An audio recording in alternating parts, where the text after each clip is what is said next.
আচ্ছা, বলো তাহলে আগের দিন কারোর কোনো অসুবিধা আছে এই যে এইটা নিয়ে স্পেসিফিক্যালি, এই হিট ক্যাপাসিটি অফ সলিড?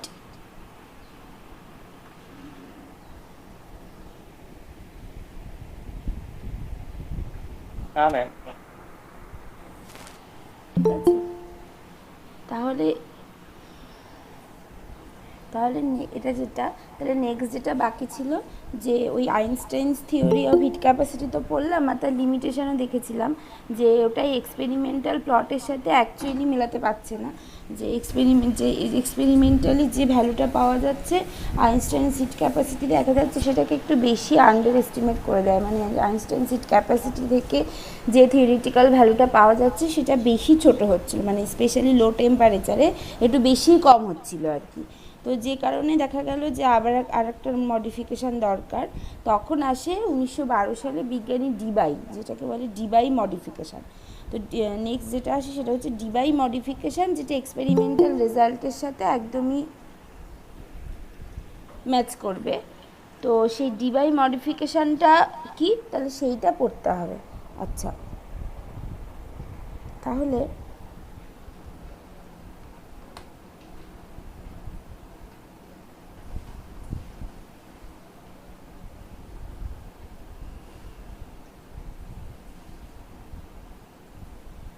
আচ্ছা, তাহলে ডিবাই মডিফিকেশানে ডিবাই অ্যাকচুয়ালি কী বলেছিল, যে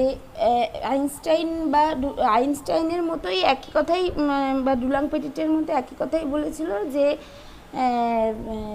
একটা একটা সলিড মলিকুল, যার যার এক একটা অ্যাটম হচ্ছে এক একটা থ্রি ডাইমেনশনাল অসিলেটর, এবং এই এক একটা যদি থ্রি ডাইমেনশনাল অসিলেটর হয়, সেই অসিলেটরের যেহেতু তিনটে ডিরেকশান যেহেতু ইন্ডিপেন্ডেন্ট, তার মানে এক একটা অ্যাটম হচ্ছে তিনটে ওয়ান ডাইমেনশনাল অসিলেটর, এবং দ্য অসিলেটার্স আর কোয়ান্টাম অসিলেটর। এই অবধি বলেছিল, ঠিক আছে। কিন্তু এরপর যেটা বলেছিল যে এই অসিলেটরগুলো তো কোয়ান্টাম অসিলেটর, ঠিক আছে, কিন্তু যেটা আইনস্টাইন বলেছিল যে এই অসিলেটরগুলোর মধ্যে কোনো ইন্টারাকশান নেই, বা এই অসিলেটরগুলো ইন্ডিপেন্ডেন্ট। মানে এই যে এক একটা অ্যাটম বা এক একটা থ্রি ডাইমেনশনাল যে অসিলেটর, সেই অসিলেটরগুলো ইন্ডিপেন্ডেন্ট, তাদের মধ্যে কোনো ইন্টারাকশান নেই। কিন্তু ডিবাই বলল যে না, এই যে থ্রি ডাইমেনশনাল যে এক একটা অসিলেটর বা এক একটা অ্যাটম, তাদের মধ্যে ইন্টারাকশান আছে এই অসিলেটরগুলোর মধ্যে, তারা ইন্ডিপেন্ডেন্ট না। দে আর ইন্টারাক্টিং, এবং দে আর কাপেলড অসিলেটর। মানে তার মানে কাপেলড অসিলেটর বা ইন্টারাকশান আছে, তার মানে কী হবে, তার মানে একটা অসিলেটরের ফ্রিকোয়েন্সি আর একটা অসিলেটরের ফ্রিকোয়েন্সিকে মানে আর কি ইনফ্লুয়েন্স করছে, যদি কাপেলড হয়। তাহলে তার মানে কি হচ্ছে, তার মানে ওদের যেটা আর কি বলেছিল যে তাদের আর কি ফ্রিকোয়েন্সিটা যেহেতু সম্পূর্ণ ইন্ডিপেন্ডেন্ট, তারা প্রত্যেকে একই ফ্রিকোয়েন্সিতে, তার মানে এবং তারা আইডেন্টিক্যাল অসিলেটর এবং প্রত্যেকে একই ফ্রিকোয়েন্সিতে অসিলেট করছে, এই যে কথাগুলো বলেছিল আইনস্টাইন, তখন কিন্তু সেটা দিবাই বললো যে যেহেতু তারা কাপেলড অসিলেটর, একজনের ফ্রিকোয়েন্সি আরেকজনের ফ্রিকোয়েন্সিকে ইনফ্লুয়েন্স করছে, তার মানে প্রত্যেকের ফ্রিকোয়েন্সি আলাদা হতে পারে, এবং তারা একটা ফ্রিকোয়েন্সি রেঞ্জের মধ্যে মানে অসিলেট করছে। সেই ফ্রিকোয়েন্সি রেঞ্জটা বলেছিল যে 0 থেকে নিউ ডি, এই ফ্রিকোয়েন্সি রেঞ্জের মধ্যে ওরা অসিলেট করবে, যেখানে নিউ ডিটা একটা লিমিটিং ভ্যালু অফ ফ্রিকোয়েন্সি ধরে নিয়েছিল। যেমন আমরা ওই এর আগে ফটো ইলেকট্রিক এফেক্টে দেখি না, যে একটা লিমিটিং ভ্যালু অফ ফ্রিকোয়েন্সি, যে ফ্রিকোয়েন্সিটার নিচে হলে আর মানে এটাই হবে না, মানে কোনো ইলেকট্রন ইজেক্ট হবে না মেটাল থেকে, যেটাকে থ্রেশহোল্ড ফ্রিকোয়েন্সি বলছিলাম। তেমন এখানেও ডিবাই বলেছিল যে একটা লিমিটিং ভ্যালু অফ ফ্রিকোয়েন্সি আছে, যে ফ্রিকোয়েন্সি 0 থেকে শুরু করে, এবং ওই পার্টিকুলার ফ্রিকোয়েন্সির মধ্যে যদি এই অসিলেটরগুলো অসিলেট করছে, যদি করে, তাহলে আমাদেরকে কী করতে হবে সেটা বলছি। তাহলে ও আগে অ্যাকচুয়ালি ডিবাই অ্যাকচুয়ালি কী বলেছিল, যে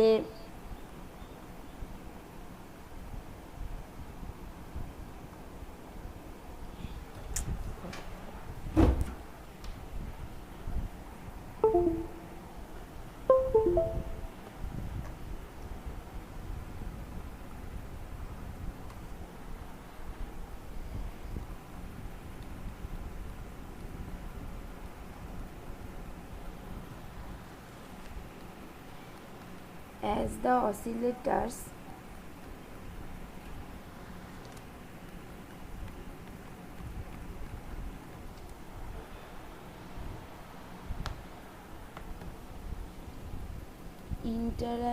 interact among themselves, they are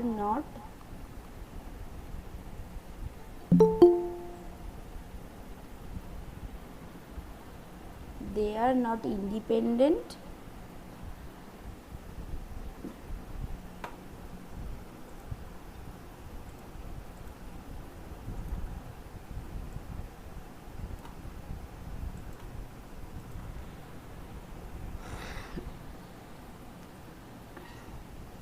but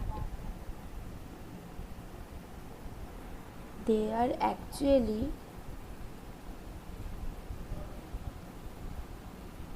coupled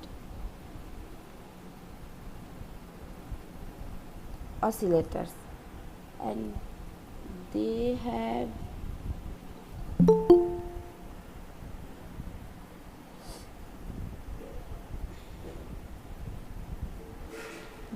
frequencies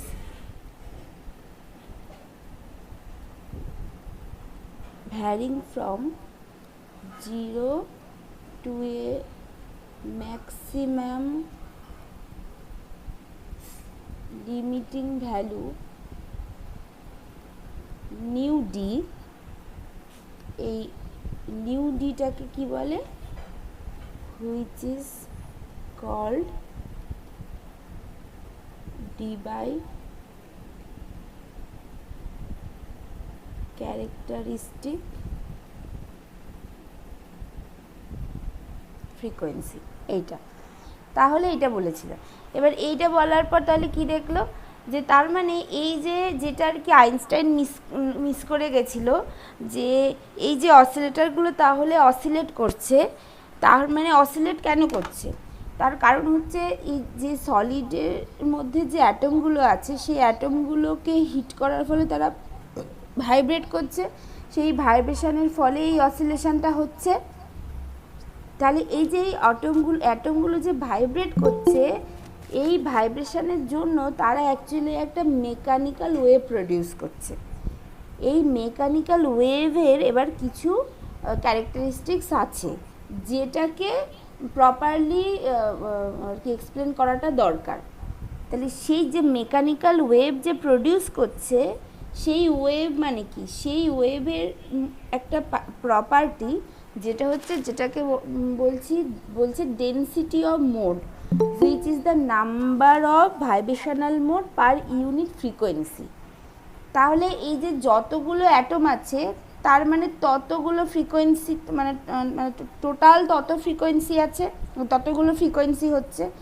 এবার যদি লিমিটটাকে যদি বলি 0 থেকে নিউডির মধ্যে মানে ও ফ্রিকোয়েন্সিটা হচ্ছে, তাহলে আমার নাম্বার অফ ভাইব্রেশনাল মোড হচ্ছে মানে number of vibrational density of mode হচ্ছে number of vibrational mode per unit frequency.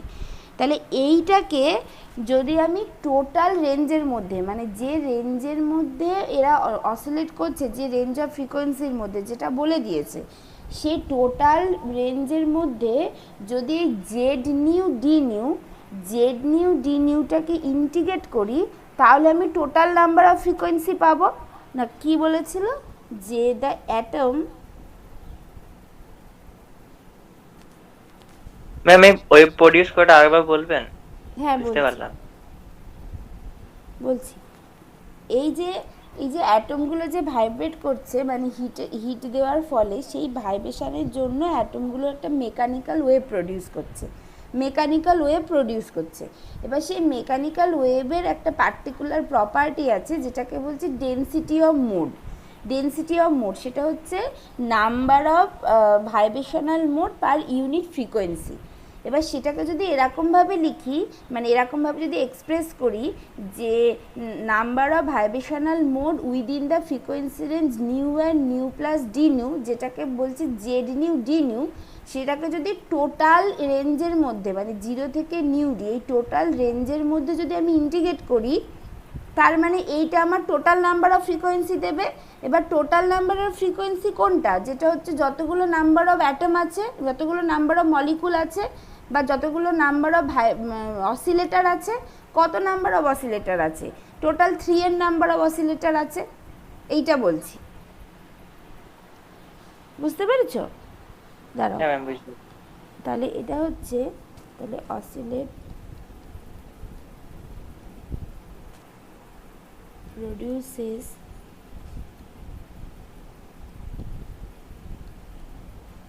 mechanical wave and number of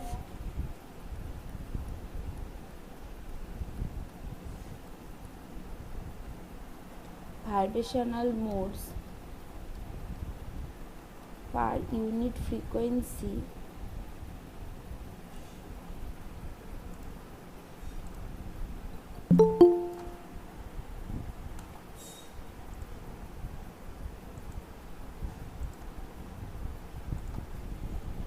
per unit frequency is known as density of mode, যেটাকে দেখানো হয় Z new দিয়ে। এইটা হচ্ছে density of mode.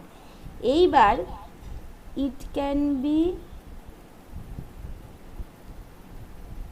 easily shown that number of vibrational mode হবে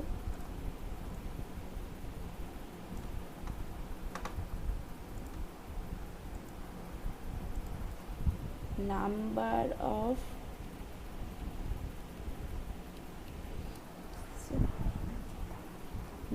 of vibrational modes within the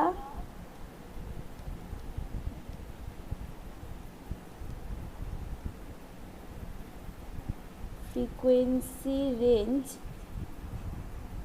nu d, মানে nu d and nu d মানে বলছি দাঁড়াও, nu কি হচ্ছে, frequency range nu and nu plus d nu and nu plus d nu, সেইটাকে যদি বলি জেড নিউ ডি নিউ, তাহলে কি বলছি আর একবার বলি যে এই, তাহলে এই যে অ্যাটমগুলো ভাইব্রেট করছে সেই ভাইব্রেশনের জন্য একটা মেকানিক্যাল ওয়েভ প্রডিউস হচ্ছে। সেই মেকানিক্যাল ওয়েভের একটা প্রপার্টি হচ্ছে number of vibrational mode per unit frequency, যেটাকে বলা হচ্ছে ডেন্সিটি অফ মোড। এবার কেন এইটা দেখছি, কারণ নাম্বার অফ ভাইব্রেশনাল মোড যতগুলো মানে ততগুলো ফ্রিকোয়েন্সি হচ্ছে। এইবার এইটাকে বলছি যে যদি এরকমভাবে দেখাই যে এই ডেন্সিটি অফ মোড যেটা মানে number of vibrational mode within the frequency range new and new plus D new, সেটা যদি জেড নিউ ডি নিউ হয়, তাহলে এটাকে যদি আমি টোটালটার মধ্যে ইন্টিগ্রেট করি, যে টোটাল জায়গাটার মধ্যে এটা অসিলেশনটা হচ্ছে যে টোটাল ফ্রিকোয়েন্সি রেঞ্জের মধ্যে, সেটা হচ্ছে according to limit D by 0 to nu D, this is equals to হবে total number of vibration, total number of vibration. এবার টোটাল নাম্বার অফ ভাইব্রেশন মানে কত, মানে total number of oscillators, total number of oscillators. তাহলে total number of oscillators মানে কত, সেটা হচ্ছে টোটাল নাম্বার অফ মলিকুল, মানে ওয়ান ডাইমেনশনাল যে অসিলেটার সেটা হচ্ছে 3n। এইটা খুব সহজেই দেখানো যায়, যে তার মানে এটা খুব সহজে দেখানো যায় মানে এটা খুব লজিক্যালি বোঝা যাচ্ছে যে integration of 0 to nu D Z new D nu equals two 3n। এইটা 3n-টা কেন? 3n-টাই তো সেটাই প্রথম থেকে বলে আসছি যে যদি n নাম্বার অফ অ্যাটম থাকে, এক একটা অ্যাটম তিনটে মানে 3 ডাইমেনশনাল অসিলেটর, তার মানে এক একটা হচ্ছে তিনটে ইন্ডিপেন্ডেন্ট 1 ডাইমেনশনাল অসিলেটর, সেই জন্য এক একটা অ্যাটম হচ্ছে তিনটে 1 ডাইমেনশনাল অসিলেটর। তাহলে টোটাল যদি n নাম্বার অফ অ্যাটম থাকে তাহলে 3n number of 1 dimensional oscillator আছে।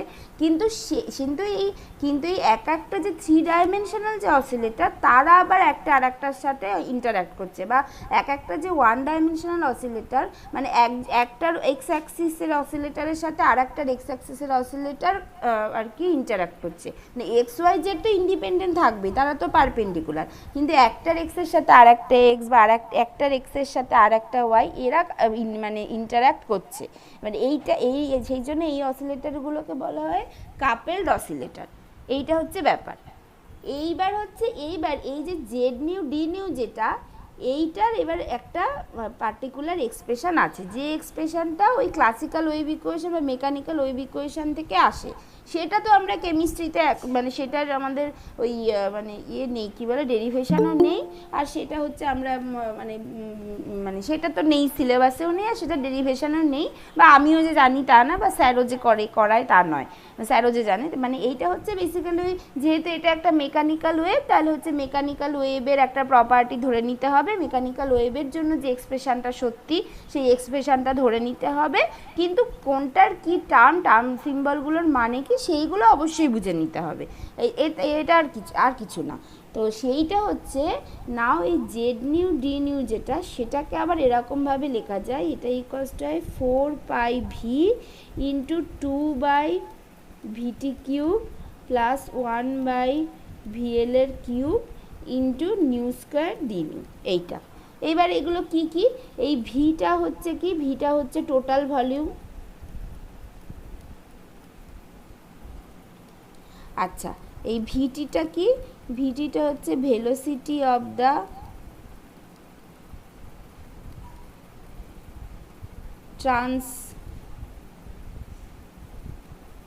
ট্রান্সভার্সড ওয়েভ, আর ভিএলটা হচ্ছে ভেলোসিটি অফ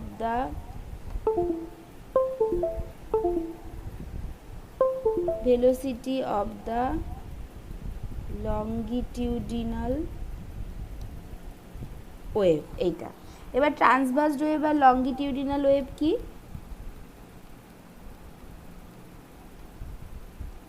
লংগিটিউডিনাল ওয়েভ হচ্ছে যে ওয়েভে, মানে ওয়েভটা যদি ধরো এইদিকে আছে, এরকমভাবে ওয়েভটা আছে এইভাবে, তাহলে একটা পার্টিকেল, সেই পার্টিকেলটাও এই দিকেই, মানে একদম এর মতো করে, মানে পার্টিকেলটাও এরকমভাবে উঠছে, মানে এবারে এই পার্টিকেলটা যদি এরকমভাবে থাকে, তাহলে পার্টিকেলটাও এই ওয়েভের মতো করেই উঠছে, ওয়েভের মতো করেই নামছে, মানে ওয়েভটা যেদিকে আছে পার্টিকেলটাও সেই দিকেই মোশন করছে। সেটা হচ্ছে লংগিটিউডিনাল ওয়েভ। যে the motion of the particle, motion বা মুভমেন্ট যদি বলি, তাহলে motion of the particle is along the motion of the wave, মানে along the motion of the wave বা towards the motion of the wave, মানে একই দিকে আছি, সেটা হচ্ছে লংগিটিউডিনাল ওয়েভ। আর ট্রান্সভার্সড ওয়েভ হচ্ছে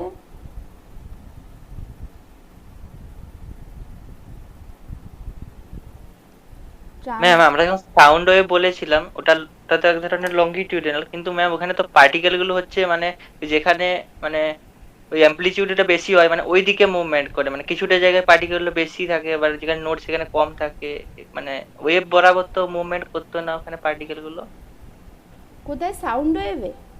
হ্যাঁ, সাউন্ড ওয়েভ যখন প্রপাগেট করে মানে মিডিয়ামে, তখন কিন্তু যেখানে মানে ওয়েভের মানে অ্যাম্পলিটিউডটা বেশি হচ্ছে, ওখান বরাবর মানে পার্টিকেল গুলো বেশি ভাইব্রেট করে, আবার কিছু না থাকে, আবার কিছুক্ষণ পরে মানে ওই যেখানে আরো মানে অ্যাম্পলিটিউড বেশি হচ্ছে, ওখানে আবার ওই বরাবর মানে পারপেন্ডিকুলার বরাবর ভাইব্রেট করে। না, মানে সেটা তো ট্রান্সভার্সড ওয়েভ, পারপেন্ডিকুলার বরাবর তো ভাইব্রেট করে ট্রান্সভার্সড ওয়েভ, লংগিটিউডিনাল ওয়েভ তো নয়। তুমি শিওর লংগিটিউডিনাল ওয়েভ? ট্রান্সভার্সড ওয়েভ তো মানে পারপেন্ডিকুলার আর কি করে। হ্যাঁ ম্যাম, ওইভাবেই তো আঁকা থাকতো বইয়ে। ও তাহলে তো আমাকে তাহলে একবার দেখতে হবে জায়গাটা, কারণ ট্রান্সভার্সড ওয়েভ হচ্ছে ওই পারপেন্ডিকুলার করে, যেদিকে মোশন থাকে তার পারপেন্ডিকুলারলি ভাইব্রেট করতে থাকে ওটা ট্রান্সভার্সড ওয়েভটা। লঙ্গিটিউডিনাল ওয়েভটা একই দিকে ভাইব্রেট করে। তাহলে একবার আমাকে দেখে বলতে হবে ওই জায়গাটা।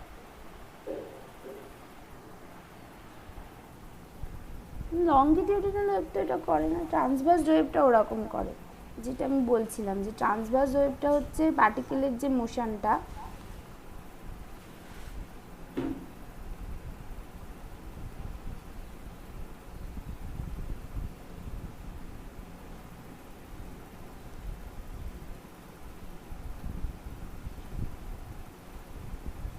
is perpendicular to the motion of the wave। না এইটা তো এটা তো ট্রান্সভার্স ওয়েভই, এইটার লঙ্গিটিউডিনাল ওয়েভ ওইটা। তাহলে ওটা একবার আমাকে দেখে বলতে হবে জায়গাটা। তুমি কোথায় পড়েছো এটা? সাউন্ড আমি যখন 11-এ পড়েছিলাম না, সাউন্ড ওয়েভ নিয়ে করে, মানে আচ্ছা, লঙ্গিটিউডিনাল ট্রান্সফার, ওখানে কিন্তু এইভাবেই করা ছিল। ও কিন্তু আমি তো এইটাই তো জানি। ঠিক আছে, আমি তাহলে একবার দেখে বলবো ওখানে। আচ্ছা, তাহলে এইটা হচ্ছে মোট কথা ট্রান্সভার্সড ওয়েভ আর লঙ্গিটিউডিনাল ওয়েভ আর ট্রান্সভার্সড ওয়েভ, যেখানে এরকম দুরকম ওয়েভ দেখা যায়।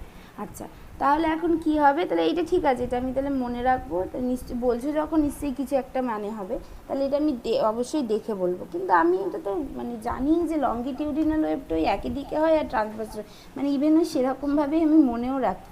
ঠিক আছে, আমি তাহলে একবার দেখবো। আচ্ছা, তাহলে এটা হচ্ছে গিয়ে মানে লঙ্গিটিউডিনাল ওয়েভ বা ট্রান্সভার ওয়েভ বেসিক্যালি মানে এই পার্টিকেলের মোশনের সাথে এই মানে ওয়েভের মোশনের ডিরেকশানের ওপর ডিপেন্ড করে এই দুটো ওয়েভ হচ্ছে, মানে এইটুকু অন্তত বোঝা গেল।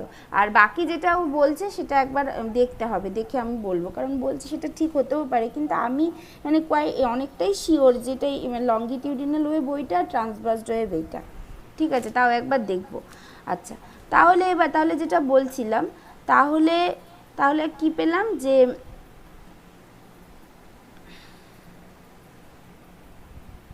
যে দ্য ডিবাই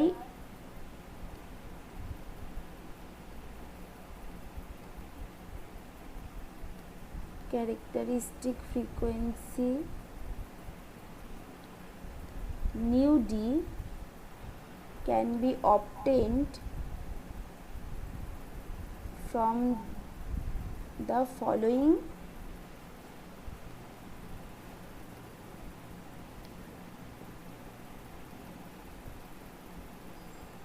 রেস্ট্রিকশান। সেটা কি? যেটা বললাম যে 0 to nu d z nu d nu এইটা ইকুয়ালস টু 3n। তাহলে এটা কি? এইবার তাহলে জেড নিউ ডি নিউ মানে কি?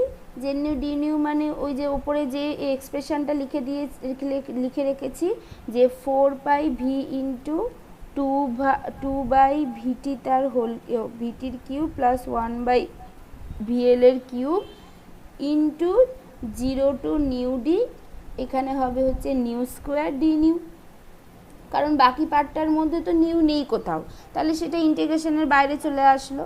তাহলে এবার এইটাকে যদি ইন্টিগ্রেট করি তাহলে কি আসবে? যে 2 বাই ভিটির কিউব প্লাস 1 বাই ভিএল এর কিউব ইন্টু এইটা মানে হচ্ছে নিউ কিউব বাই 3, এইটা হচ্ছে 0 to nu D equals to 3n, এটা হবে। তাহলে এইখান থেকে যদি এবার নিউ ডিটা বার করি, এই নিউ ডি লিমিটটা এখানে বসাবো, বসিয়ে যদি নিউ ডিটা বার করি তাহলে এটা কত আসবে? Nu D cube equals to আসবে হচ্ছে নিউ ডির কিউব এটা হচ্ছে nu D cube by 3 minus 0, তার মানে এইটা কত আসবে? এইটা ইকুয়ালস টু আসবে হচ্ছে, আর এদিকে একটা 3 আছে, তাহলে এগুলো সব হয়ে এটা আসবে হচ্ছে 9n by 4 pi into V into 1 by 2 by ভিটির কিউব প্লাস 1 বাই ভিএল এর কিউব, এইটা আসবে হচ্ছে নিউ ডির কিউব। আর এখান থেকে নিউ ডি ইকুয়ালস টু আসবে 9n বাই 4π v ইন্টু 1/2/vটির কিউব প্লাস 1/vl কিউব টোটালটার হোল টু দি পাওয়ার 1/3। এটা আসলো নিউ ডি। তাহলে এইবার টোটাল এনার্জি কত? তাহলে আমাদের তো টোটাল এনার্জি বার করতে হবে যাতে করে সেখান থেকে হিট ক্যাপাসিটি বার করতে পারি। তাহলে টোটাল এনার্জি কত হবে? টোটাল এনার্জি হবে সেটা হচ্ছে E ইকুয়ালস টু ওই যেভাবে অ্যাভারেজ হয়, কিন্তু এখানে লিমিটটা কত হবে? লিমিটটা হবে 0 টু নিউ ডি ফ্রিকোয়েন্সির মধ্যে, সেটা হচ্ছে average energy into Z new D nu, এটা হবে, তাই তো? এটা হচ্ছে অ্যাভারেজ এনার্জি পার অসিলেটার। আর আমার টোটাল অসিলেটারটা মানে জেড নিউ ডি নিউ এই রেঞ্জের মধ্যে, মানে number of vibrational mode within the frequency range new and new plus D new, সেটাকে যদি টোটাল এই 0 থেকে নিউ ডির মধ্যে আমি অসিলেট করি, তাহলে টোটাল নাম্বার অফ ভাইব্রেশন পাচ্ছি ইন্টু পার এনার্জি, মানে পার আর কি এনার্জি অফ মানে পার অসিলেটার। তাহলে সেইটাকে টোটাল গুণ করে দিলেই আমি টোটাল এনার্জি পাবো। এটা ঠিক আছে তো? তাহলে যেখানে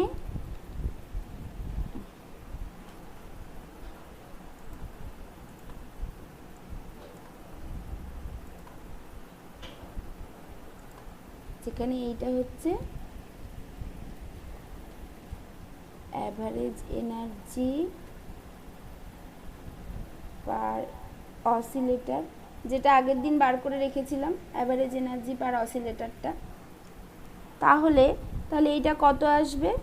এটা হচ্ছে 0 টু নিউ ডি, ওই অ্যাভারেজ এনার্জি পার অসিলেটারটা কত এটা আমার কাইন্ড অফ মনে আছে, এটা হচ্ছে H nu by E to the power H nu by k T minus 1 এরকম হয়, ইন্টু এবার এটা এখানে আরেকটা পার্ট বাদ দিয়েছি সেটা বলছি, 4π v ইন্টু 2/vটির হোল কিউব, এই ভিটির কিউব প্লাস 1/vl এর cube into nu square D new. এইটা আচ্ছা, এইখানে হচ্ছে একটা হাফ এইচ নিউ পার্ট বাদ দিয়েছে, এখানে একটা হাফ এইচ নিউ প্লাস এই টার্মটা থাকে অ্যাভারেজ এনার্জিতে।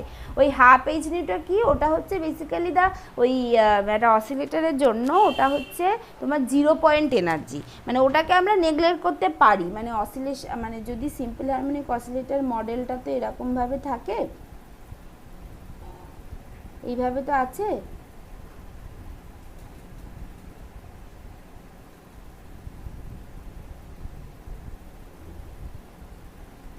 এইভাবে তো আছে। তাহলে এইটা সবসময় 0 পয়েন্ট এনার্জি, যেটা অলওয়েজ মানে একদম ইকুইলিব্রিয়াম পজিশানেও সিম্পল হারমোনিক অসিলেটরের এই 0 পয়েন্ট এনার্জিটা মানে ভি ইকুয়ালস টু আর কি 0-র জন্য যে এনার্জিটা সেটা সবসময় থাকে, মানে একদম মিনিমাম এনার্জি। এটা হচ্ছে ভি ইকুয়ালস টু 0, তারপরে এটা ভি ইকুয়ালস টু 1, তারপরে ভি ইকুয়ালস টু 2, এরকমভাবে তো যায়। তাহলে হচ্ছে এই 0 পয়েন্ট এনার্জির যে এনার্জিটা মানে এইটা যেটা এই হাফ এইচ নিউটা সবসময় থাকে এবং এটাকে আমরা নেগলেক্ট করতে পারি, ঠিক আছে? সেই জন্য এটাকে এখানে নেগলেক্ট করে দিয়েছে, আর কিছু না। তাহলে এইটা হলো। এবার এইটা মানে কি? এইটা মানে হচ্ছে এটা মানে কি?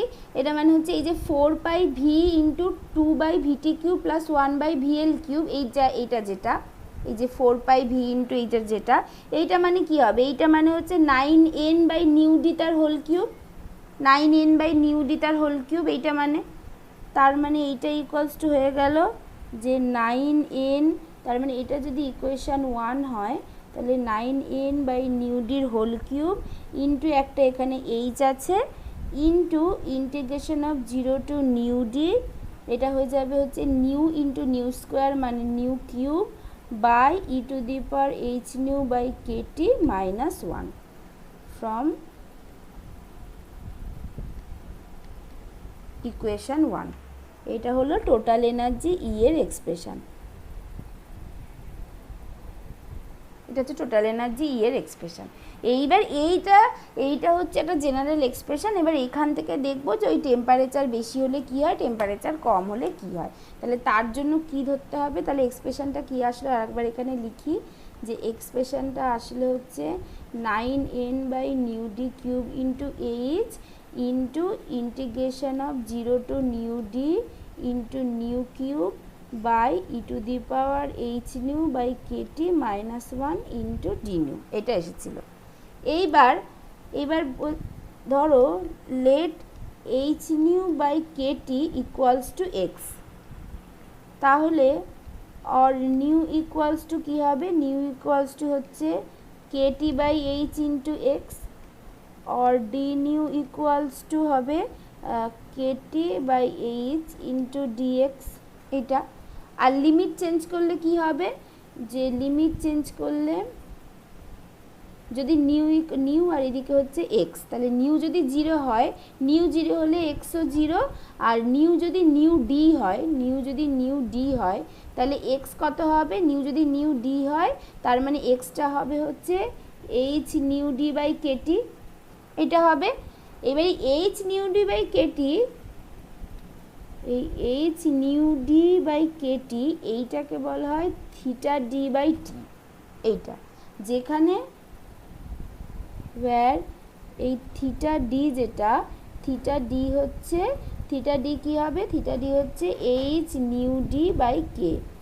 এইটার ইউনিট কি, সেটাই আগের দিন যেমন ওই আইনস্টাইনস ক্যারেক্টারিস্টিক্স টেম্পারেচার করেছিলাম, তেমন এখানেও একই, এই joule second into second inverse by হচ্ছে গিয়ে জুল পার কেলভিন, তাহলে জুল কেটে গেল, মানে এটা হচ্ছে কেলভিন ইউনিটে আসলো, তার মানে এইটাকে বলা হয় ডি বাই ক্যারেক্টারিস্টিক টেম্পারেচার, এটা হচ্ছে থিটা ডি বাই টি।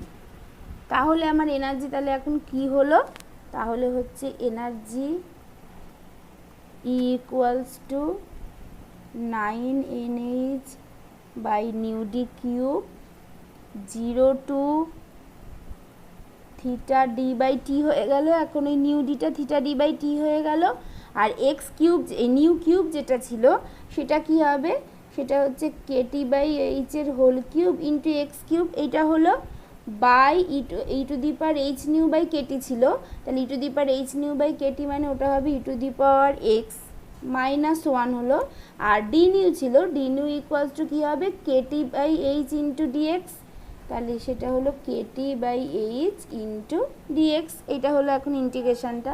তাহলে এইটাকে আরও সিম্পলিফাই করলে কি আসবে, যে 9 NH by nu D cube into এই যে কেটি বাই এইচ সেটার whole to the power 4 into integration of 0 to theta D by T into x cube by E to the power x-1 dx.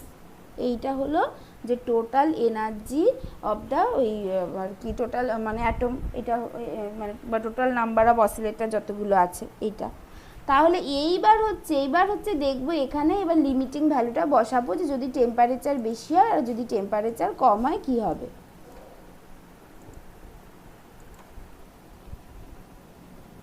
এটা বসাবো। তাহলে এইবার when temperature is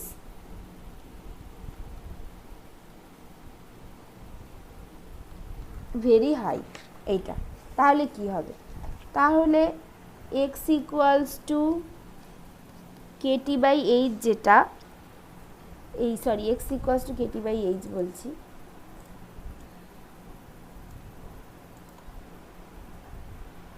x equals to h nu by k T যেটা, সেটা কি হবে, সেটা হচ্ছে ভেরি ভেরি লেস দ্যান 1, তার মানে E to the power X equals to কী হবে, শুধু 1 প্লাস এক্স অবধি হবে, কারণ higher order is neglected,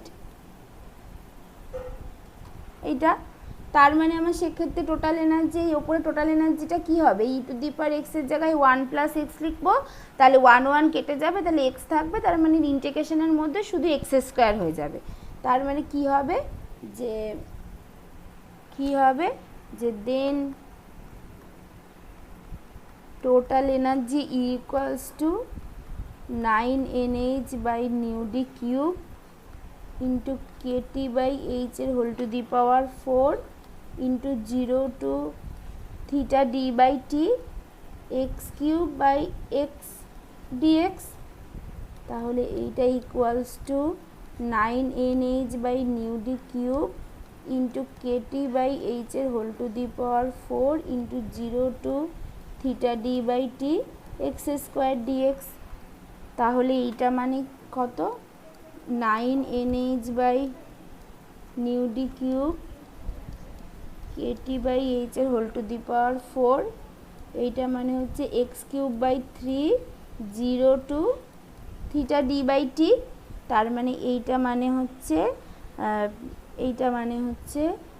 9nh by nu D cube into KT by H এর হোল টু দি পাওয়ার 4, এটা মানে থিটা ডি বাই টি তার হোল কিউব, এইটা ইন্টু একটা হচ্ছে 1/3 থেকে যাবে, এইটা যেহেতু এই 1/3টা যেটা আছে, তাহলে এইটা যদি হয় এবার থিটা ডির ভ্যালুটা এখানে বসাবো, বসিয়ে এটা হবে 9nh by nu D cube into KT by H এর whole to the power 4 into theta D মানে কেটি বাই এইচ এর whole to the power 4 into 1/3 into হচ্ছে 1/t এর whole cube into theta D মানে হচ্ছে H cube nu D cube by হচ্ছে K cube. তাহলে এইগুলো তাহলে এখানে যদি সব কাটাকুটি করি, যে এখানে কি থাকছে, তার মানে এইখানে একটা কে থেকে যাবে, এখানে হচ্ছে কে টু দি পাওয়ার 4, এখানে কে কিউব, তার মানে এখানে একটা কে থেকে যাবে, তারপর হচ্ছে এখানে এইচ টু দি পাওয়ার 4, এখানে হচ্ছে এইচ কিউব, তার মানে এখানে একটা এইচ থেকে যাবে, সেই এইচ আবার কেটে যাবে, আর এইদিকে হচ্ছে নিউ ডি কিউব আর নিউ ডি কিউব কেটে গেল, তারপরে হচ্ছে এই 3 আর 9 কেটে গিয়ে 3 আসলো, তার মানে এটা আসলো বেসিক্যালি 3n, এখানে একটা কে আছে, আর এই যে এইখানে যেটা টেম্পারেচার যেটা এইটা আর এইটা কেটে গিয়ে একটা টেম্পারেচার থাকলো, তার মানে যেটা আসলো 3n কেটি, এটা আসলো টোটাল এনার্জি। ঠিক আছে, তাহলে এরপর হচ্ছে তাহলে এখান থেকে তোর পরে কী করতে হয়, তো আগের দিনও বারবারই করেছি, যে ফর 1 মোল অফ ক্রিস্টাল বা সলিড, তার জন্য কি হবে, molar energy E bar equals to 3nটা হয়ে যাবে n অ্যাভোগাড্রো ইন্টু কেটি, তার মানে হচ্ছে 3RT। তাহলে এই মোলার ল্যাটিস হিট ক্যাপাসিটি, সেইটা হচ্ছে গিয়ে সি বার ল্যাটিস, এটা equals to del E bar del T at constant V equals to 3R, এইটা তাহলে এটাই তো ক্লাসিক্যাল লিমিট, এটা মিলে গেল, এটা তো আগেও মিলছিল, এটা ক্লাসিক্যাল লিমিট, এটা মিলল, ঠিক আছে। এইবার হচ্ছে গিয়ে when temperature is low, তাহলে কি হবে, আচ্ছা তাহলে কি হবে, তাহলে x equals to h nu by k T, সেটা হচ্ছে ভেরি ভেরি গ্রেটার দ্যান 1 হবে, তার মানে এটা যদি ভেরি ভেরি গ্রেটার দ্যান 1 হয়, তার মানে তাহলে দেন ওই নিউ ডিটা কী হবে, ওই মানে নিউ ডি বলছি মানে থিটা ডি বাই টি যেটা, সেটা কি হবে, থিটা ডি বাই টিটা ছিল হায়ার লিমিটটা, তাহলে সেইটা কি হবে থিটা ডি বাই টি, কারণ লোয়ার লিমিটটা 0 থাকছে, সেটা তো এখানে 0 বসাচ্ছি, মানে x equals two new equals two 0 মানে এক্সট্রা 0ই হবে, সেটাতে অসুবিধা নেই। তাহলে হায়ার লিমিটটা কীভাবে চেঞ্জ হবে, যদি টেম্পারেচারটা লো হয়, তাহলে থিটা ডি বাই টি মানে হচ্ছে H nu D by k T, সেইটা কি হবে, টেম্পারেচারটা যদি খুব ছোট হয়, তার মানে হচ্ছে এইটা নিচে আছে, তার মানে এই পেপারটা বেড়ে যাবে, তার মানে এইটা খুবই বড় হবে, তার মানে এইটা টেন্ডস টু ইনফিনিটি বলতে পারি, ঠিক আছে। তাহলে আমার এনার্জি তখন কি হবে, তাহলে আমার এনার্জি কি হবে, এনার্জিটা হবে, তাহলে এখানে একটা অ্যাপ্রক্সিমেট সাইন দিতে হবে, কারণ যেহেতু এখানে অনেকটা অ্যাপ্রক্সিমেশন হচ্ছে, যে টেম্পারেচারটা যদি খুব ছোট হয়, তাহলে এটাকে টেন্ডস টু ইনফিনিটি ধরে নিচ্ছি, তাহলে এইটা মোটামুটি অ্যাপ্রক্সিমেটলি হবে 9nh by nu D cube KT by H এর whole to the power 4 0 to infinity E to the power X by E to the power X বলছি, এক্স কিউব ছিল,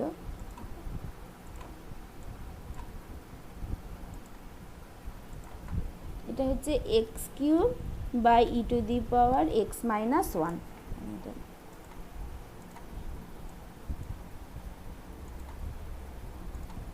ই to the power x minus 1 DX, এটা হলো। এইবার এইটা মানে কি, এই যে X cube by E to the power x minus one dx, এই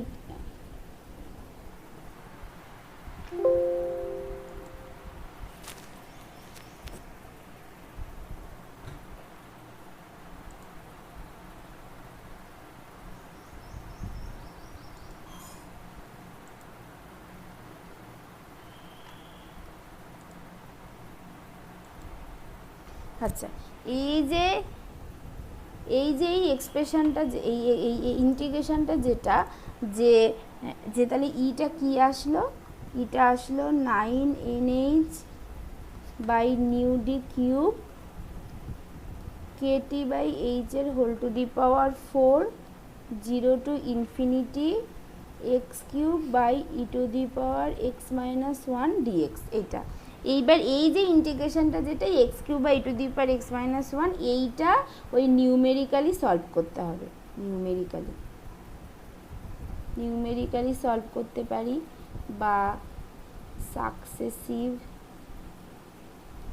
অ্যাপ্রক্সিমেশনে সলভ করতে পারি, ঠিক আছে। এইগুলো, এটা হচ্ছে স্পেশাল ফর্ম অফ ইন্টিগ্রেশন। যে কোনো একরকমভাবে এটাকে সলভ করা যেতে পারে, নিউমেরিক্যালিও সলভ করা যেতে পারে, বিভিন্ন মেথড আছে, সিমসন 1/3 রুল, ট্রাপিজয়েড রুল, এইসব দিয়েও সলভ করা যেতে পারে, অথবা হচ্ছে সাকসেসিভ অ্যাপ্রক্সিমেশন দিয়ে এটা সলভ করতে হবে। এইটার যে ভ্যালুটা, এই integration of 0 to infinity x cube by E to the power x minus one, এইটা ইকুয়ালস টু হয় পাই টু দি পাওয়ার 4/15, এইটার ভ্যালুটা হয়। এইভাবে সলভ করলেই বেরোবে। তাহলে সেক্ষেত্রে আমার এনার্জিটা কী এনার্জিটা কী আসলো, এনার্জিটা আসলো হচ্ছে 9nh by nu D cube into KT by H এর whole to the power 4 into pi to the power 4/15, এইটা। তাহলে আমার এইখান থেকে তাহলে ল্যাটিস হিট ক্যাপাসিটি কী আসবে, বা হচ্ছে মানে মোলার ল্যাটিস হিট ক্যাপাসিটি, আর এনে দিয়ে গুণ করে দিলেই হয়ে যাবে। তাহলে আপাতত ল্যাটিস হিট ক্যাপাসিটি বলছি,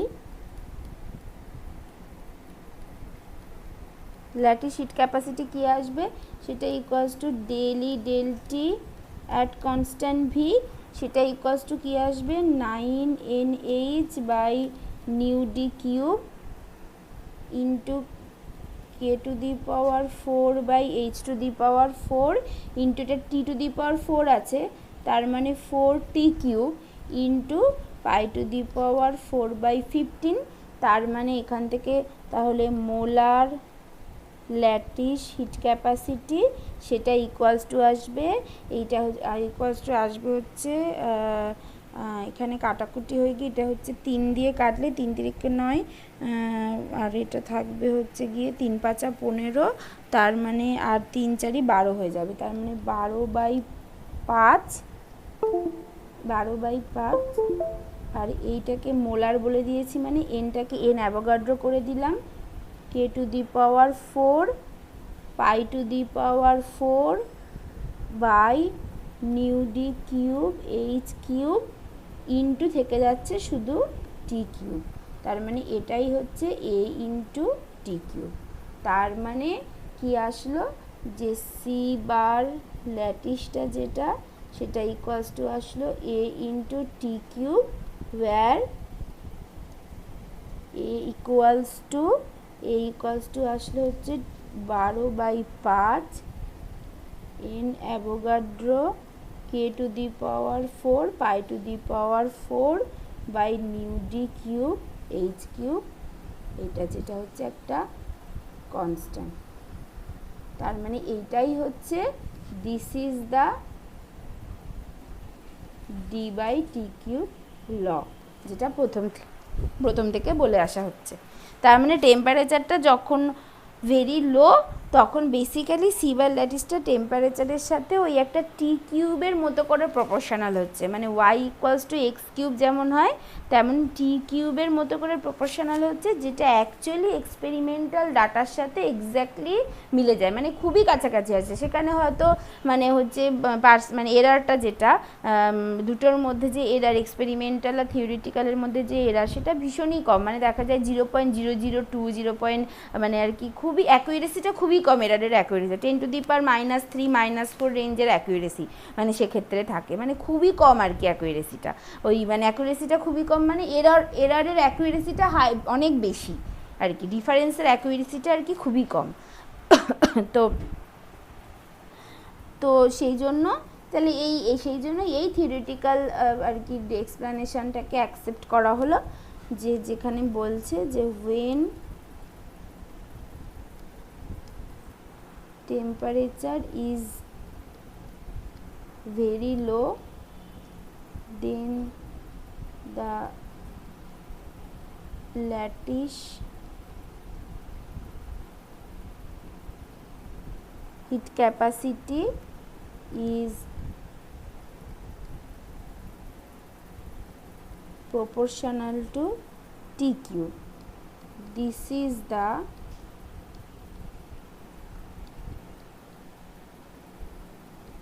d/t³ law, that is the correct nature of variation of Seeber lattice with temperature has been obtained from this theory. ঠিক আছে, তাহলে আমার প্লটটা কেমন হয়, তার মানে প্লটটা কেমন হয় সেটা তো আগের দিন দেখিয়েছি, সেটা আর কি দেখা যাচ্ছে। ঠিক আছে, তাহলে একদম এখন প্লটটা থিওরিটিক্যালের সাথে এক্সপেরিমেন্টালি একদম মিলে গেল, বুঝতে পেরেছো? তাহলে এমনি কারোর কোনো অসুবিধা নেই তো এই যে এইটাতে? ম্যাম ম্যাম বলছি h/kT-টা টেন্ডস টু ইনফিনিটি কেন হচ্ছে? ওটা আরেকবার বল।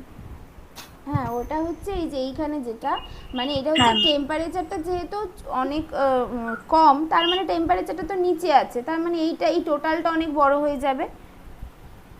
আর এবার হায়ার লিমিট কত ছিল, হায়ার লিমিট ও আগে যখন কি করেছিলাম, কিসে কনভার্ট করে নিয়েছিলাম, এই যে যখন সেই লিমিট চেঞ্জ করেছিলাম, এই হায়ার লিমিটটা কি হয়েছিল, যখন new equals two nu D, তখন এক্সট্রা হয়ে গেছিলো h/d/kT, মানে যেটা হচ্ছে θd/t।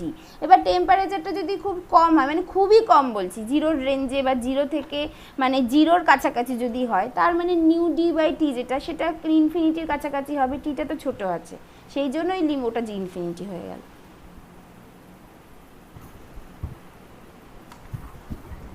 ঠিক আছে ম্যাম। হ্যাঁ বলো। ম্যাম এখানে আমরা যে নিউ ডি ম্যাক্সিমাম যে ফ্রিকোয়েন্সির ভ্যালুটা তো ওটা কি কনস্ট্যান্ট ভ্যালু নাকি ওটা কোনো কিছুর উপর ডিপেন্ড না, করে? ওটা কনস্ট্যান্ট ভ্যালু, মানে হ্যাঁ ওইটা একটা ভালো কথা, ওইটা হচ্ছে গিয়ে কোনো একটা পার্টিকুলার এর জন্য কনস্ট্যান্ট হবে, পার্টিকুলার সলিডের জন্য, বুঝেছো? মানে কোনো একটা পার্টিকুলার সলিডের জন্য সেটা কনস্ট্যান্ট হবে। আচ্ছা, আর টেম্পারেচারের উপর ডিপেন্ড করবে না ওটা? না না, টেম্পারেচার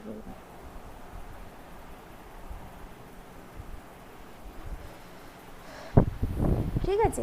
এইবার তাহলে এখানে আরেকটা কিন্তু ব্যাপার আছে, দেখো এইটা যেটা হলো, এইটা তো একটা ম্যাথামেটিক্যাল কাইন্ড অফ এক্সপ্লানেশন হলো, মানে পুরোটাই যেন এই ডেরিভেশনের ওপর ডিপেন্ড করে হয়ে গেল। ফিজিক্যালি যে ব্যাপারটা এটার ক্ষেত্রে হলো, এতক্ষণ যেটা কি হচ্ছিল, যে আইনস্টাইনের ক্ষেত্রে বা এর ক্ষেত্রে কি হচ্ছিল, যে ফ্রিকোয়েন্সিটা কিন্তু ফিক্সড ছিল, মানে প্রত্যেকটা মানে যাই হয়ে যাক না কেন প্রত্যেকে একই ফ্রিকোয়েন্সিতেই অসিলেট করছিল, মানে নিউ ফ্রিকোয়েন্সিতে অসিলেট করছিল। এবার যে কারণে যদি ফ্রিকোয়েন্সিটা ফিক্স থাকে তাহলে কি হচ্ছিল, তাহলে তোমার এনার্জি গ্যাপটা ফিক্স, মানে দুটোর মধ্যে যে এনার্জি গ্যাপ, মানে এই যে অসিলেটারটা আমি যেখানে দেখিয়েছিলাম, এই যে অসিলেটারটা, এইগুলোর প্রতিটার মধ্যে গ্যাপ কত, এগুলোর প্রতিটার মধ্যে গ্যাপ তো এইচ নিউ করে। এবার যদি ফ্রিকোয়েন্সি যদি ফিক্সড হয়ে যায় তাহলে এই গ্যাপটাও ফিক্সড হয়ে যাচ্ছে। এবার ধরো টেম্পারেচার যখন বেশি তখন কি হচ্ছে, না যখন টেম্পারেচারটা বেশি তখন কি হচ্ছে, তখন হচ্ছে তোমার হচ্ছে ওই যেটাকে বলি আমরা থার্মাল এনার্জিটা তো কেটে দিয়ে বলি, তাহলে থার্মাল এনার্জি তখন খুব বেশি, তখন আমার গ্যাপ যাই হোক না কেন তখন ও হচ্ছে গিয়ে ও মানে এতে কন্ট্রিবিউট করতে পারছে, টোটাল এনার্জিতে কন্ট্রিবিউট করতে পারছে। এবার যখন হচ্ছে টেম্পারেচারটা খুব কম, যখন আমার হচ্ছে তখন আমার থার্মাল এনার্জিও কম, তার মানে থার্মাল এনার্জি হচ্ছে কেটি, সেটা তার মানে কম, তখন কিন্তু এই ভাইব্রেশন ভাইব্রেশনটাই অসিলেটরটা টোটাল এনার্জিতে কন্ট্রিবিউট করতে পারছিল না। কারণ থার্মাল এনার্জি যদি টেম্পারেচার যদি কম হয় তাহলে থার্মাল এনার্জি কম, তাহলে ও তো কোনো এনার্জি পাচ্ছে না, যে এনার্জির জন্য ও আর কি একটা লেভেল থেকে আর একটা লেভেলে যাবে, মানে ভাইব্রেশনটা হবে, মানে ও এক্সাইটেড হবে। হ্যাঁ, মানে ভাইব্রেশন হচ্ছে মানে কি, মানে এটা কাইন্ড অফ একটা এক্সাইটেশন না, এক্সাইটেড হচ্ছে টেম্পারেচার দেওয়ার ফলে মলিকুলগুলো এক্সাইটেড হচ্ছে, যার ফলে ভাইব্রেট করছে, মানে একটা লেভেল থেকে আরেকটা লেভেলে যাচ্ছে অ্যান্ড সো অন, এরকম হচ্ছে। এবার যদি ধরো টেম্পারেচারটা কম আছে তখন আমার হচ্ছে এইচ নিউটা তো সবসময়ের জন্য ফিক্স, তাহলে সেই পরিমাণ এনার্জিটাই পাচ্ছে না যে জন্য ভাইব্রেটটা করবে, যে জন্য একটা লেভেল থেকে আর একটা লেভেলে যাবে। এতদিন অবধি এই প্রবলেমটা হচ্ছিল, কিন্তু এখন কি হলো, এখন ডিভাই বলল যে ওরা কিন্তু একই ফ্রিকোয়েন্সিতে অসিলেট করছে না, ওরা একটা 0 থেকে নিউ ডি এই ফ্রিকোয়েন্সির মধ্যে অসিলেট করছে। নিউ ডি 0 থেকে নিউ ডি এই ফ্রিকোয়েন্সির মধ্যে অসিলেটটা করছে, ঠিক আছে। তাহলে এইবার কি হলো, এইবার দেখো, এবার যে কারণে বিক্রম তুমিও যেটা জিজ্ঞাসা করছিলে যে নিউ ডিটা ফিক্সড কিনা, নিউ ডিটা কোনো একটা পার্টিকুলার এর জন্য ফিক্সড হচ্ছে, কিন্তু তা মানে সব কিছুর জন্য ফিক্সড না, পার্টিকুলার অ্যাটমের জন্য ফিক্সড হচ্ছে, সেটা এখান থেকেও বোঝা যাবে। এবার এটা ওটার ক্ষেত্রে কি হলো যে এক ডিবাই মডিফিকেশানে যে যখন আমার নিউ কম, তখন আমার যেহেতু এরা একই ফ্রিকোয়েন্সিতে আর অসিলেট করছে না, যখন আমার এনার্জি গ্যাপ কম তখন আমার নিউও কম, আবার যখন আমার এনার্জি গ্যাপ বেশি তখন আমার নিউও বেশি, মানে এখন আমার ফ্রিকোয়েন্সিটাই চেঞ্জ হয়ে গেল। এবার যদি আমার ফ্রিকোয়েন্সি বেশি হয় তার মানে ও সেরকমভাবে আর কি ভাইব্রেট করবে, সেরকমভাবে অসিলেট মানে সেরকমভাবে এক্সাইটেড হবে, সেরকমভাবে অসিলেশন হবে, সেরকমভাবে ও টোটাল এনার্জিতে কন্ট্রিবিউট করবে। আর যখন ওর ফ্রিকোয়েন্সি কম তখন ওর এনার্জি গ্যাপও কম। আগে কি হতো, আগে যাই হচ্ছিল না কেন এনার্জি গ্যাপটা ফিক্সড, আর এখন কি হলো, এখন হচ্ছে যখন ওর কি আসলে এখন আর এসে কি করবে আর, তা এবার যখন ওর এনার্জি গ্যাপ কম, এখন কি হলো, এখন যদি এনার্জি গ্যাপ কম হয় তাহলে ওর সেরকমভাবেই ও মানে আর কি ওর ট্রানজিশনটা হবে, সেরকমভাবেই ও আর কি ইয়ে করবে, টোটাল এনার্জিতে কন্ট্রিবিউট করবে, নিউটা কম হবে। আর যখন ওর নিউ এনার্জি গ্যাপ বেশি তার মানে ওর নিউ বেশি, তখন ও সেভাবেই অসিলেট করবে, সেভাবেই টোটাল এনার্জিতে কন্ট্রিবিউট করবে অ্যান্ড সো অন, ঠিক আছে। এখন এই ব্যাপারটা হলো, ও এখন আর কে এসেছে সেই বা কি করবে। ম্যাম তাহলে মানে ডিভাই এটা ধরেছে ওখানে, তাহলে ওই এনার্জি গ্যাপ গুলো কনস্ট্যান্ট নয়? না, এনার্জি গ্যাপগুলো আর কনস্ট্যান্ট নয়, আচ্ছা বুঝেছো, এখন আর এনার্জি গ্যাপটা কনস্ট্যান্ট নয়। দাঁড়াও, ওটা আমি তাহলে একটুখানি করে দিই, লিখে দিলে তোমাদের সুবিধা হয়। তোমরা ওই দেখো স্যারের বইটা আছে না, তুমি অন্য বই থেকেও পড়তে পারো ভালো করে, স্যারের যে বইটা আছে ওখান থেকে পড়ো, ওখানে ভালো করে লেখা আছে। তাহলে এতক্ষণ আমাদের কি ছিল, যে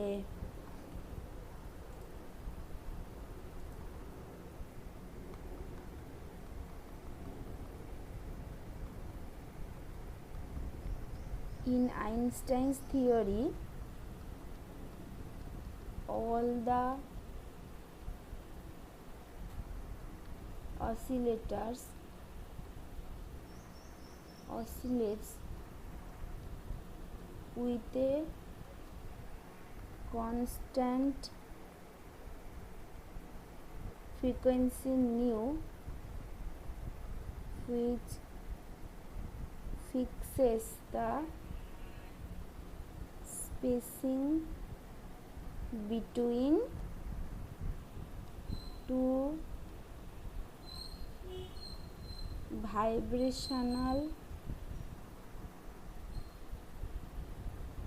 energy level. When thermal energy kT this is greater than যখন h nu, দেন তখন তো ঠিক আছে, দেন vibrational degrees of freedom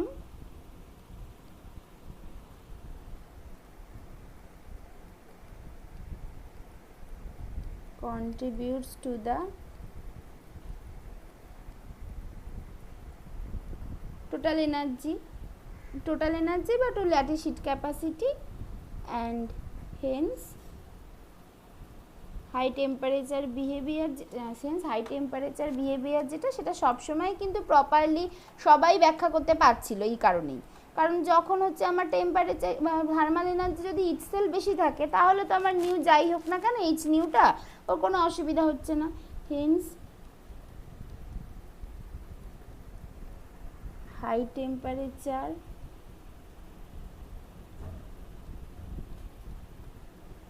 behavior of heat capacity can be explained correctly. এইটা এইবার কি হলো, নেক্সট কি হলো, when temperature is low, তখন কি হলো, তখন কেটিটা লেস দ্যান এইচ নিউ হয়ে গেল। তখন কি হবে, and the vibrational degrees of freedom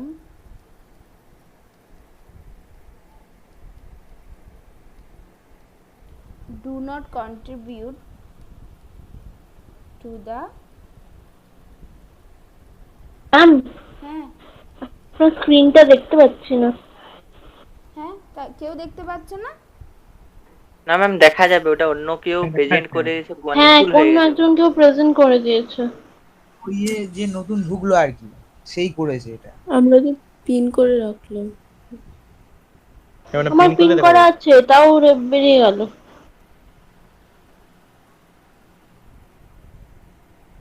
কই এখন দেখতে পাচ্ছ?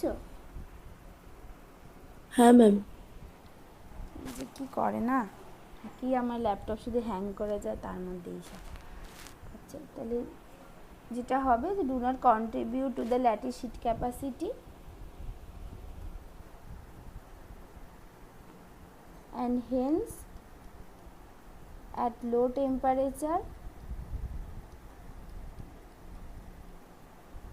lattice heat capacity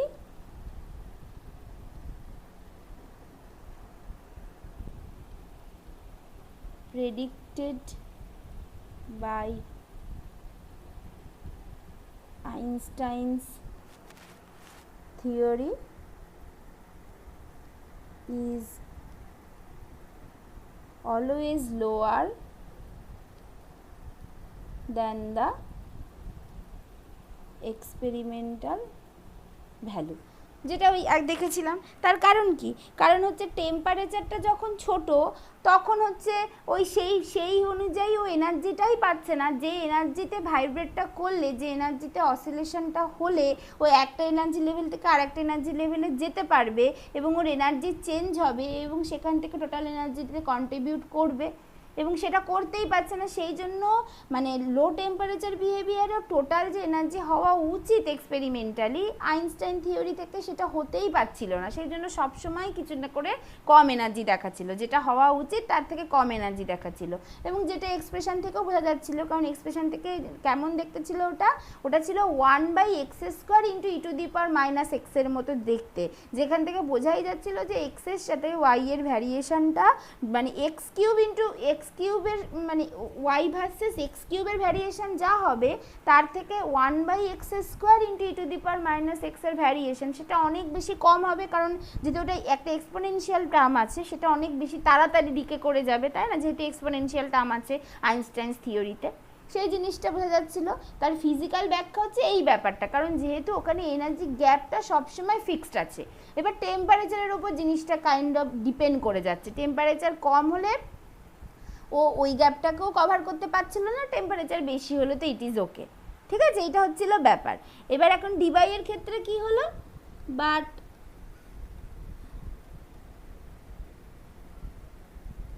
in case of Debye the atoms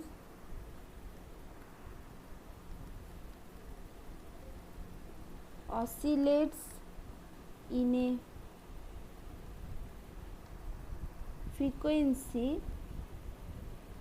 এটা অসিলেট হবে, মানে আমার এত বাজে ইংরাজি হয়ে গেছে, ranging from 0 to a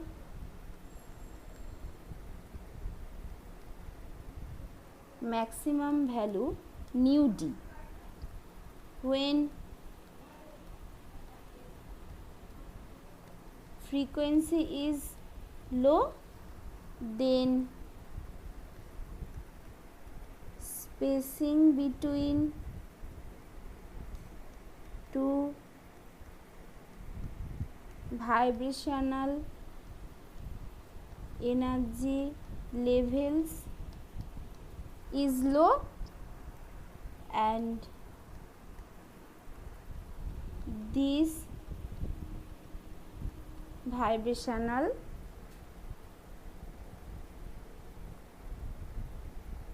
degrees of freedom can contribute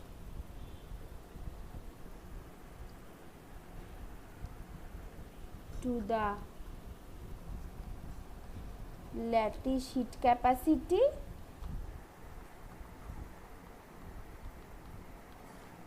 even at very low temperature, and hence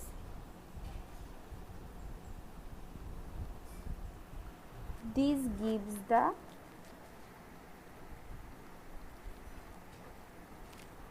correct value of lattice heat capacity at low temperature.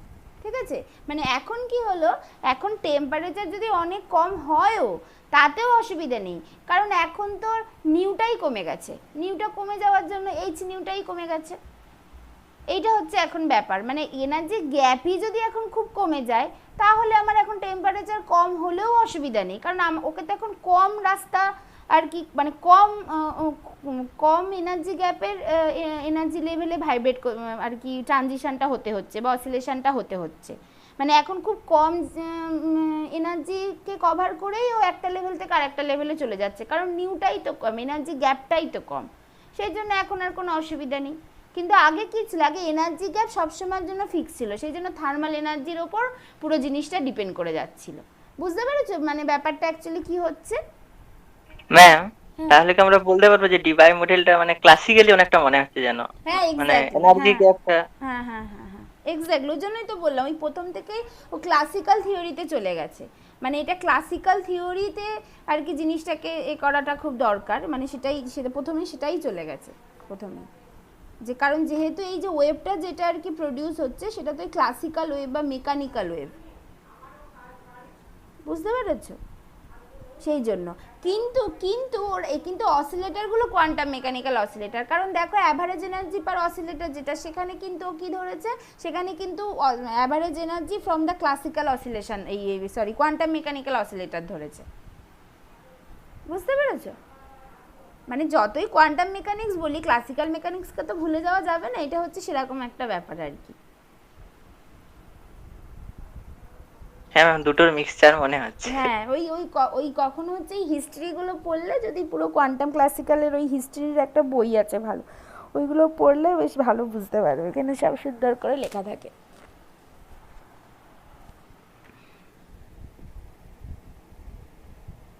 ঠিক আছে, এইটা হচ্ছে ব্যাপার, তাহলে এইটাই ছিল তোমার, এইটুকুই তোমাদের বাকি ছিল।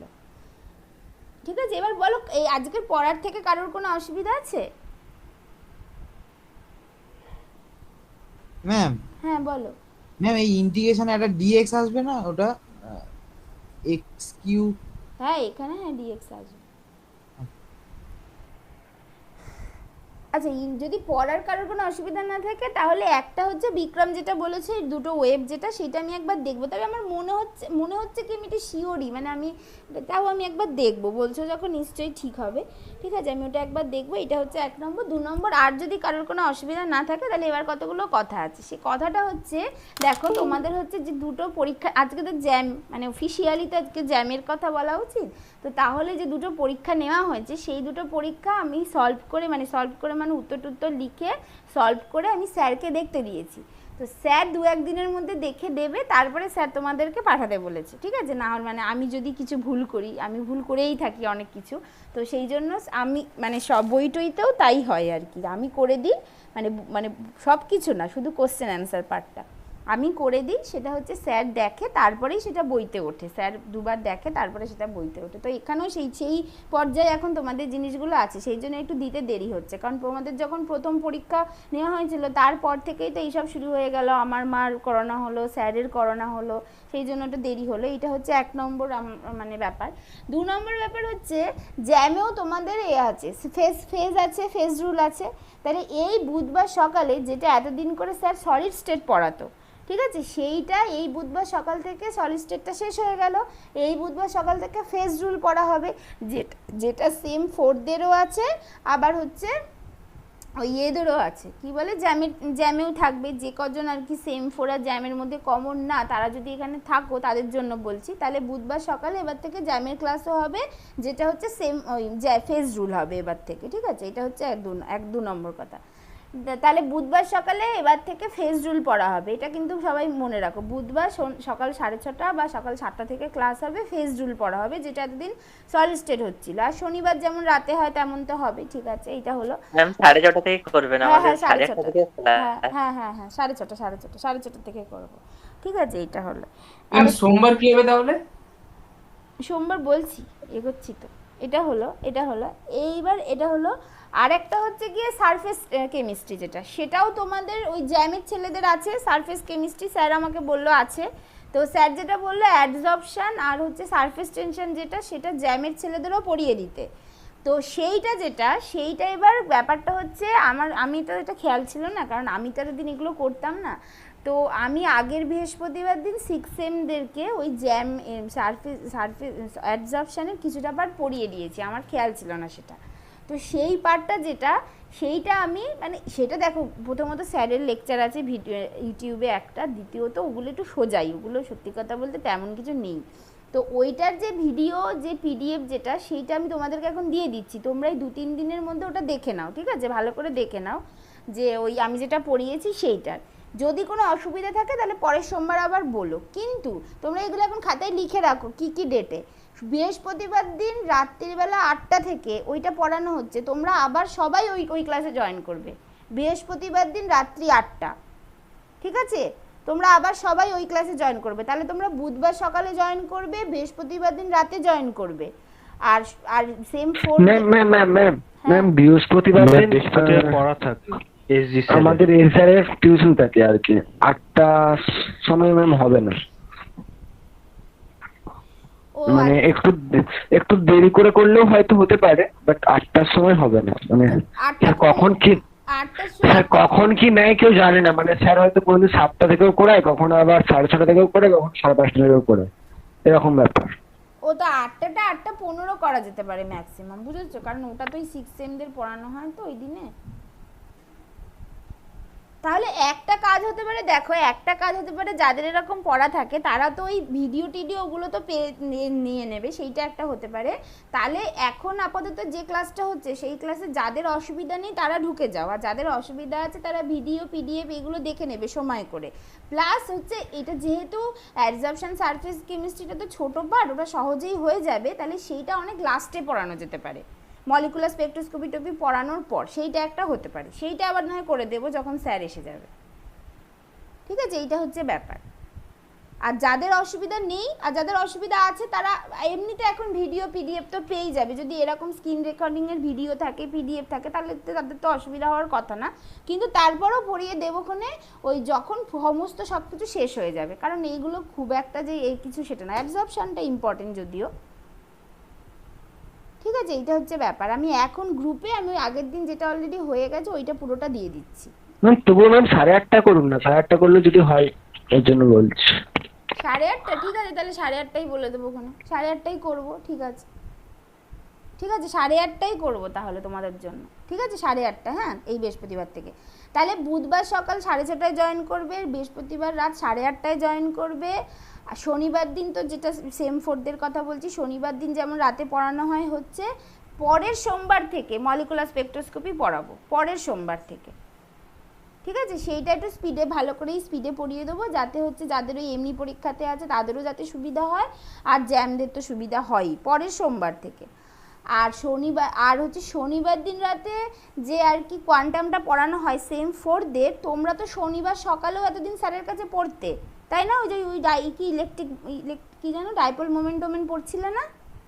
হ্যাঁ ইলেকট্রিক্যাল মানে হ্যাঁ, তাহলে প্রপার্টি অফ। তোমরা এবার থেকে শনিবার সকালেও কোয়ান্টাম পড়ো, শনিবার রাতেও কোয়ান্টাম পড়ো, অসুবিধা আছে? না ম্যাম। ম্যাম আমাদের শনিবার সকালে অর্গানিকের ক্লাস তো হ্যাঁ, তোমাদের ওই যাদের থাকে ওদের আবার ওই একটা অসুবিধা, বাবা রে কত রকম অসুবিধা, মানে ওই কোয়ান্টামটা দুদিন হলে ভালো হতো। এবার রবিবার শুক্রবার সকালে হতে পারে। শুক্রবার সকালে তো অন্য স্যারের পড়ানো থাকে, মানে অন্য স্যারের পড়ানো মানে এই স্যারের ব্যাচ পড়ানো থাকে, সেটা আমাকে পড়িয়ে দিতে হবে। না ম্যাম, শুক্রবার হবে না সকালে। ঠিক আছে, ওইটা একটা ডেট করতে হবে। এবার রবিবার দিন সন্ধেবেলা হয়, কিন্তু ওই রবিবার আমি এতগুলো স্যারের এই এতগুলো ব্যাচ আমাকে পড়াতে হয় না, আমি আর সন্ধেবেলা পড়াতে পারছি না, আগের জন্য কালকে ক্যান্সেল করে দিলাম। ঠিক আছে, তাহলে ওইটা একটা ব্যবস্থা করতে হবে। তাহলে আপাতত তোমরা বুধবার সকালে আবার পড়বে, বৃহস্পতিবার দিন রাতে আবার পড়বে, শনিবার দিন সন্ধেবেলাতে এমনিই পড়ো, আর রবিবার দিন সকালেতে এমনিই পড়ো, এই হচ্ছে ব্যাপার। ঠিক আছে, এগুলো সবার কাছে ক্লিয়ার তো? আর একটা ইম্পর্টেন্ট, মোস্ট ইম্পর্টেন্ট যেটা, সেটা হচ্ছে জ্যামের ছেলেদের পরীক্ষার যে ব্যাপারটা, তোমরা নেক্সট আবার যে শনিবার পারবে শনিবার, যে রবিবার পারবে রবিবার আবার পরীক্ষা দেবে। এই সপ্তাহে তোমাদের টপিক হচ্ছে ইলেকট্রোকেমিস্ট্রি অ্যান্ড কন্ডাক্ট্যান্স। ঠিক আছে? আচ্ছা ম্যাম। ঠিক আছে, এই সপ্তাহে তোমাদের টপিক, যে শনিবার পারবে শনিবার দেবে, যে যেমন আগের সপ্তাহে দিলে, যে রবিবার পারবে রবিবার দেবে, ইলেকট্রোকেমিস্ট্রি অ্যান্ড কন্ডাক্ট্যান্স। আমাদের এই সপ্তাহে মানে এক্সাম আছে 21 তারিখ থেকে। ঠিক আছে, যাদের এক্সাম আছে তারা নিজেদের মতো করে ম্যানেজ করে নাও, কিন্তু পরীক্ষা দিতে কেউ ভুলো না। যখন তোমরা ফ্রি হবে, এক্সাম থেকে মুক্তি পাবে, তখন পরীক্ষা দিও, কারণ জ্যাম কিন্তু ওরকমভাবে হবে না যে আর কি ওই সরকার যেভাবে বাকি সব কিছু করছে, জ্যাম সেভাবে হবে না, বাকি সব কিছু সেভাবে হতে পারে। ঠিক আছে, তো সেই জন্য জ্যামটা তো ইম্পর্টেন্ট যদি মনে করো, তাহলে পরীক্ষা টরীক্ষা যখন মিটে যাবে তখন আমার সাথে কন্ট্যাক্ট করো, আমি তখন কোশ্চেন দিয়ে দেবো, তখন নিজেরা অনেস্ট থেকে নিজেদের মতো করে পরীক্ষা দাও, নিজেদের কাছে অনেস্ট থাকলেই হবে। আর যাদের অসুবিধা নেই তারা যারা শনিবার পারবে শনিবার, যারা রবিবার পারবে রবিবার, ইলেকট্রোকেমিস্ট্রি আর কন্ডাক্ট্যান্স এই সপ্তাহের টপিক, এই সপ্তাহে তোমরা পরীক্ষা দেবে। ঠিক আছে, এইটা হচ্ছে মানে সব থেকে ফাইনাল কথা। আর 2-3 দিনের মধ্যে আমি ওইগুলো পাঠিয়ে দেবো, তাহলে আবার বুধবার সকালে জয়েন করবে, বৃহস্পতিবার রাতে জয়েন করবে, আবার শনিবার রাতে পড়া থাকবে, রবিবার সকালে পড়া থাকবে, এই হচ্ছে তোমাদের সাথে কথা। ঠিক আছে? রবিবার সকালে না সোমবার সকালে? ও সোমবার সকালে মলিকুলার স্পেকট্রোস্কোপি থাকবে, সেটা তো পরের সপ্তাহে। রবিবার সকালে ওই যারা আদার দেন সিইউ তাদের ওই এক্সট্রা কোয়ান্টাম থাকে, ওটা ওরা বুঝতে পেরেছে, যাদের থাকে তারা বুঝতে পেরেছে। আচ্ছা আচ্ছা, ঠিক আছে, এইটা তাহলে এইটা হচ্ছে ব্যাপার। তাহলে ঠিক আছে, তাহলে আজকে এইটাতেই শেষ হয়ে গেল, আর আজকে আমি আর এগোচ্ছি, কিছু আর এক্সট্রা করাচ্ছি না, আমি বাকি সব গ্রুপে দিয়ে দিচ্ছি। ঠিক আছে, তাহলে আজকে রেখে দিচ্ছি। হ্যাঁ ম্যাম।